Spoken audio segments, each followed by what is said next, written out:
això em va donar inclús un gir dintre les coses que jo faig, no? Entrar amb els verds, que eren els verds a la vinya, i tot aquest món del raïm, el ferment, que és molt interessant perquè el ferment és aquest aspecte creatiu, no? Sense ferment no hi ha vi.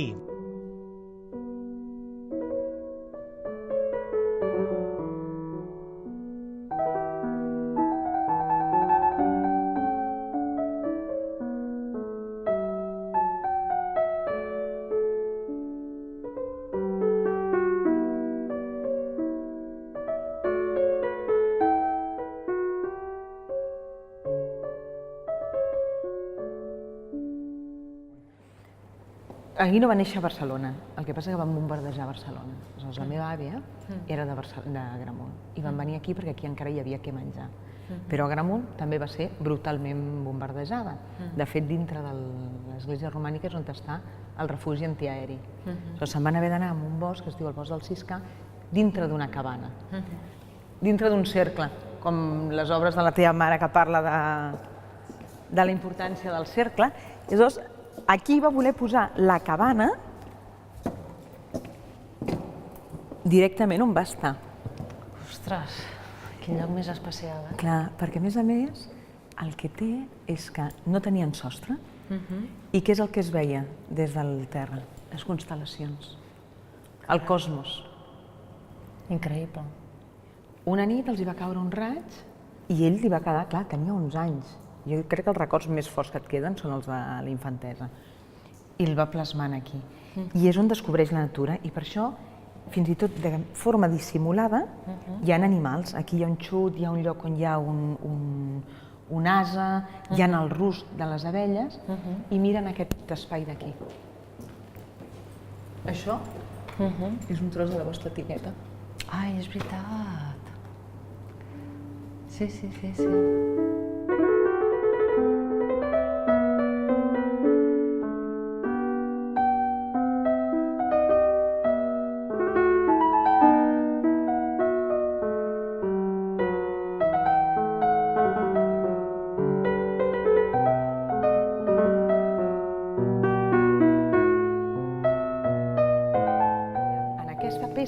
En la bossa, la de l'etiqueta, apareix, no és que representi la realitat, és que directament la plasma. O sigui, aquí estem parlant del fang, de lo que és la terra, el que són les 4 estacions, quan ja s'ha assecat, quan aquí cau, aquí al mes d'agost fa una calor que et mors, desapareix qualsevol rastre d'aigua, fins i tot les granotes queden sense aigua. I aquesta matèria és la que retrobem aquí. I té com una forma també és una mica esfèrica, no? Sí.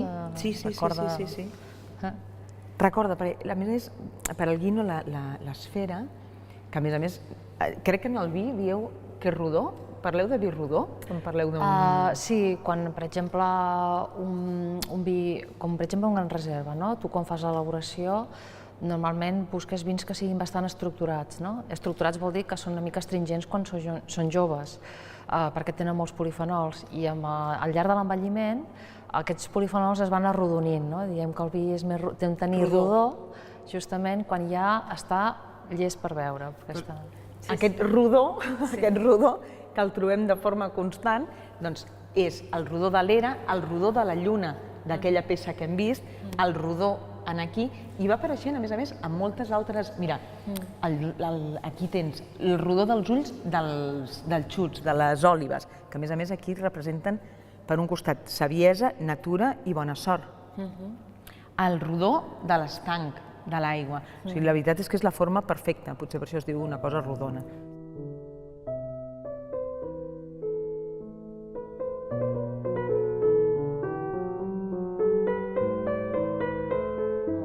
Estic recordant els ceps de la vinya a l'Escala, d'aquest vi, que són... Jean León va ser pioner, l'any 63, de plantar aquesta varietat.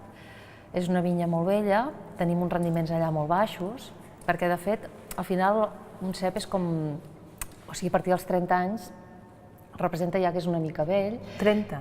A partir dels 30, sí. I les produccions cada vegada van a menys, però realment el que aconsegueixes és que hi hagi molta més concentració i una qualitat molt bona pel raïm. Realment aquest vi Es nota aquí que són ceps que tenen una producció molt baixa. De fet, a nivell de nas, és un vi que és molt complex, aquí hi ha moltes notes, no? O sigui, quan un vi negre és jove, apareixen moltes notes de fruita, que són les que potser dominen més, no? Aquí estem parlant d'un vi de gran reserva, això vol dir que ha estat mínim 2 anys en barrica, i aquí també hi ha unes notes de torrefacció que van apareixent, no? Però clar, a mesura que hi ha el que és l'envelliment amb la fase oxidativa, que seria l'envelliment en barrica, però després, quan tu embotelles, tots aquests anys que ha estat des de... Això es devia embotellar l'any 98 aproximadament, tot el temps que ha passat després amb ampolla és el que se diu l'envelliment reductor, reductiu. I aquí, evidentment, van apareixent unes notes empirreumàtiques molt interessants, que recorden una mica la caixa de tabac, de puros. Sí, anava a dir, les barriques de què són? Roure. És que anava a dir, a mi, fent així, tancant els ulls, m'ha vingut l'olor de roure. Sí, sí.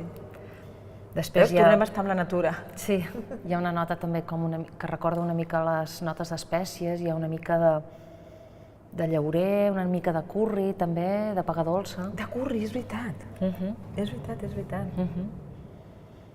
I clar, o sigui, el que és la fruita fresca que tu pots tenir quan un vi és molt jove, per exemple, no sé, confitura de cirera, va derivant més cap a notes més confitades, i ara aquí, per exemple, jo trobo molta confitura de pruna, també, que va...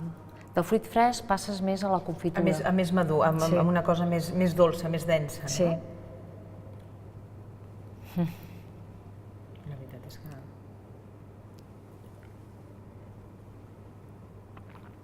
I en boca és un vi que té molta corpulència, és un vi que té molta estructura i, o sigui, normalment quan degustes un vi te fixes una mica el que és, primer de tot, el greix, que és la pressió que tens tu en el paladar quan te'l fiques a la boca, després la concentració, que vindria a ser com, per exemple, quan tu prens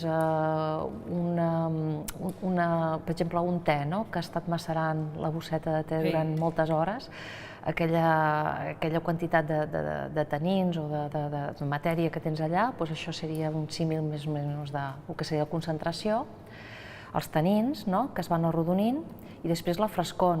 Aquí sempre hi ha una... O sigui, els vins de Gel-León normalment tenim una frescor que ve innata de la vinya, del terreny, i que fa que els vins després tinguin una evolució molt bona amb ampolla.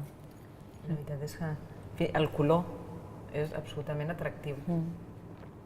I per últim, una vegada ja has degustat el vi, has de comptar una mica el que els francesos li diuen caudalís, que seria, des que tu te l'has begut, començar a comptar els segons que tardes, que mantens aquesta sensació de... Fins que passa. Sí, fins que ja no trobes cap nota aromàtica que te ve per via retronasal, Normalment, un vi, per exemple, que dura més de 6-7 segons, és un vi que és molt llarg, I aleshores, és recomanable esperar que passin aquests 7 segons fins a tornar a veure un glob?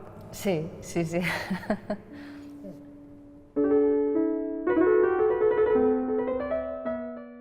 El Guino, per exemple, era un gran entusiasta del vi. Li agradava el vi, però també per intuïció. Li agradava el vi que li agradava. No sabia totes aquestes coses que ens estàs explicant, que encara li donen un valor afegit. Però la veritat és que és un món, és com una caixa de sorpreses. Sí, i de fet, quan estàs allà al celler, per mi el que més m'agrada és veure el paisatge de tot el Penedès, que es tenen unes vistes meravelloses des d'allà i dius, és que és una terra fantàstica, amb uns paisatges impressionants, amb un potencial increïble i això és el que hem de potenciar.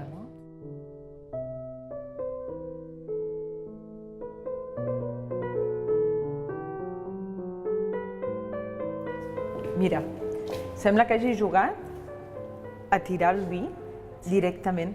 Sí, sí, sí, sí. Aquí va agafar una copa de Pompadour, no se sap exactament per què, no et sabria dir el per què. Sembla que hagi dibuixat uns llavis, no?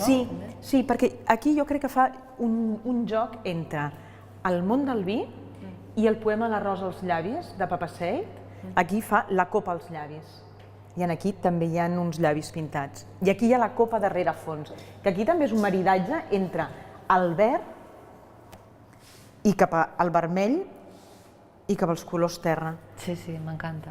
De fet, per exemple, amb un vi també un pot veure o tenir informació sobre si és un vi que té un cert envelliment per les tonalitats, perquè un vi negre, per exemple, quan és jove, tu poses així la copa amb un fons blanc i normalment trobes unes tonalitats aquí a la vora del vi que recorden una mica les tonalitats violetes. I amb el temps, a mesura que el vi va envellint, ja sigui per barrica o per ampolla, les tonalitats van passant més cap a uns tons granates i al final cap a tons fins i tot teula.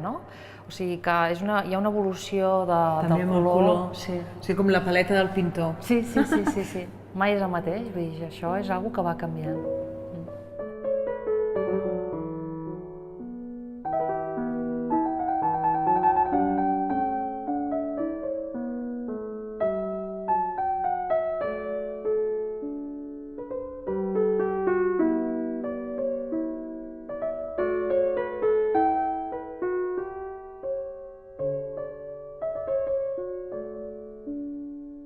En el fons, tu també ets artista, perquè no deixa de ser els artistes, o el Guino i els altres pintors, amb la matèria creen una cosa i tu ets com un alquimista. Jo sempre dic que el Guino moltes vegades parlo d'ell com a alquimista, perquè transforma la matèria en coses. I tu transformes uns elements en un vi, a més, fantàstic. Bueno, al final jo penso que amb el tema del món del vi és un món apassionant perquè hi ha una part de ciència que necessites conèixer, de tots els processos que tenen lloc al moment en què, des que tu decideixes collir el raïm fins que, de fet, des que plantes la vinya, fas tot el cultiu, fas un seguiment de la maduració, decideixes collir el raïm i tot el procés de vinificació, necessites uns coneixements tècnics per conèixer tot el que està passant, però realment al final les grans decisions que tu prens són decisions organolèptiques, no tens realment cap aparell que et digui aquest vi és un 10, no, sinó que és a través del gust, és molta intuïció i també és un treball en equip perquè som un equip de diverses persones que prenen les decisions a Jean Leon, però realment és una cosa molt intuïtiva i evidentment que es necessita una certa experiència, com també un artista necessita també... Hi ha gent que diu